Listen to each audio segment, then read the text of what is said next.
Ao negar a morte para prolongar a imagem, a sociedade prolonga a ansiedade, pois quem foge da finitude passa a viver numa eternidade sem sentido. Quando não podemos escolher a dor, podemos escolher o sentido. Nessa escolha, o sofrimento deixa de ser falha a corrigir e torna-se liberdade a exercer. Quando o trabalho deixa de ser vocação e vira mecanismo, a liturgia vira rotina e a jaula de ferro continua funcionando mesmo depois que Deus já saiu dela. A pandemia revelou que a morte é comum a todos, mas a proteção não. Quando o risco é coletivo e o abrigo é privilégio, a consciência comum não gera solidariedade, gera ressentimento.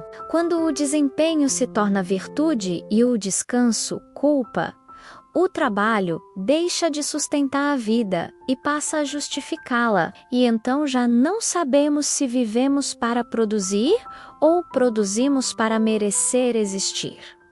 O conselho impõe, o testemunho transmite, e só o que pode ser reinterpretado permanece vivo. O que se guarda se dissipa, só o que se oferece resiste ao tempo. Quando a promessa do além governa o agora, a regra substitui a vida e, ao tentar salvar a eternidade, perde-se amanhã. A utilidade não está no feito grandioso, mas no amparo cotidiano. Quem não sustenta ninguém em vida, deixa um vazio que nem a morte integra. A maturidade não liberta do social, mas o transfigura.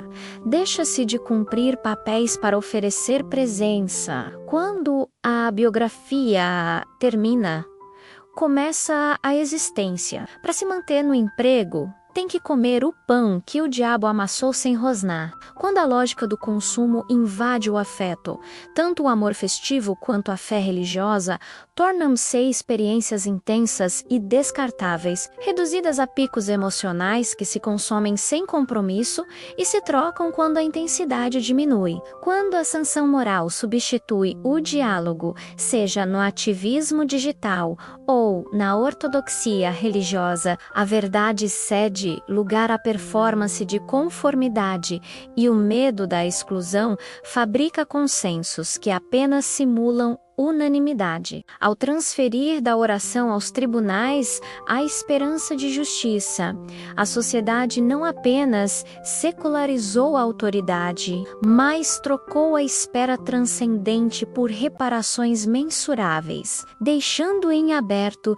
se isso revela maturidade moral ou empobrecimento da fé diante do caos que ameaça a ordem simbólica. O ser humano cria narrativas morais e religiosas para converter o aleatório em sentido, o incontrolável em rito, e assim preservar a coesão social sob a ilusão de que ainda governa o próprio destino. A pandemia revelou que instituições como família, escola e igreja, embora destinadas a formar e integrar, sustentavam-se mais em rituais e presenças do que em uma ética resiliente, convertendo acolhimento em controle e tradição em dogma quando submetidas à prova do isolamento. No deserto esturricado, o mijo do camelo é uma bênção. A família é a primeira escola do afeto, onde traumas se transmitem como herança invisível, até que a consciência interrompa o ciclo